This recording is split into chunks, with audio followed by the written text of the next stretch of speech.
Today we're starting a four-part series called Mini Medical Miracles. Recent breakthroughs that may not save your life, but could actually dramatically change the quality of it. We'll be looking at insomnia, dandruff, and wrinkles, but today we're starting with baldness. More than half of all men and 3 in 10 women will deal with some form of hair loss at some point in their lives. Until now, there have only been treatments to save what you have, not actually grow new hair. But thanks to a fluke discovery, that may be about to change. Here's NBC's chief medical editor, Dr. Nancy Snyder.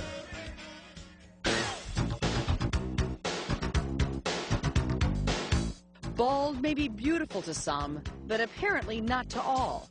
Or combating hair loss wouldn't be a $1 billion a year industry. I'm not only the heckler president, but I'm also a client. It has been thought we are born with all the hair follicles we will ever have on our heads, and then they reduce over time. Treatments can either try and preserve what you have or cover up what you've lost. But behind this secret door at the University of Pennsylvania Medical Center, which even we weren't allowed behind, that is all about to change. When we first saw it, we really couldn't believe our eyes. We thought we had just made a mistake or it was something unusual going on.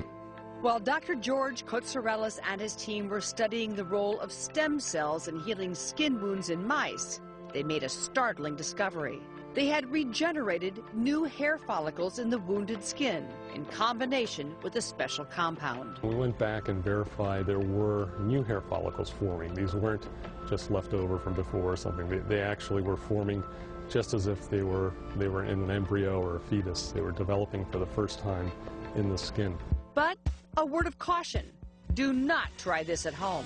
We don't want people using cheese graters on their heads, so it's really the combination of this injury as well as the compound that's going to be important for developing this.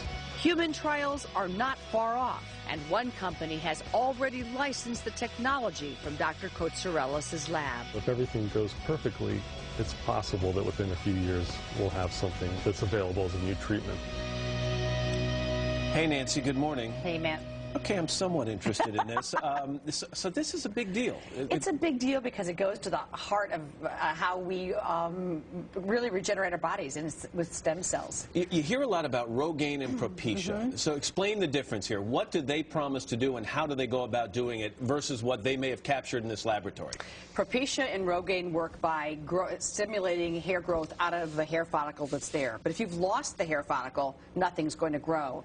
This breakthrough combines stem cell discovery with this magic compound, which I assume is a growth factor kind of Well, what do you thing. think it is? I mean, I think it's growth factors and stimulators that are going to make the stem cells start to grow, but they grow into the hair follicle. And once you have a hair follicle, you can grow a normal hair. To the folks down in the control room, can you put one of those images up of the fine hair again that was grown on this mouse, on the skin of this mouse? Okay. It comes in white. Because so is that a problem? There's no pigment in mouse skin. But the assumption is that in human skin, where there is pigment, you would get normal colored hair. Worst case scenario, what if it doesn't come in the same color? You dye it. And so this one is at 11 weeks, so we can see it coming in pretty fully. Did it work every time, or is there, like some of these other medications or things you apply to your scalp, a large percentage of people who don't get the results? This works consistently enough that they are convinced they have a breakthrough, and they plan to bring this to market. And so how soon could we see a product? We're going to have to see human trials, which will be the next year or two, and I wouldn't be surprised if this didn't turn out to be on the market in the next 3 or 4 years, so maybe even sooner. You get hair, you do not have an insatiable appetite for cheese or anything like that? No, and do stay away from your cheese grater. Right, okay. But we're going to be talking about this more and more and more. Stem cells for life-saving stuff, and perhaps not so much for the life-saving stuff, but it comes back to the root of how we grow and repair cells. All right, Nancy, thanks very much. Literally and figuratively. Exactly right. Tomorrow on Mini Medical Miracles, insomnia. Breakthrough in catching some Z's could be in the palm of your hand. Coming up in our next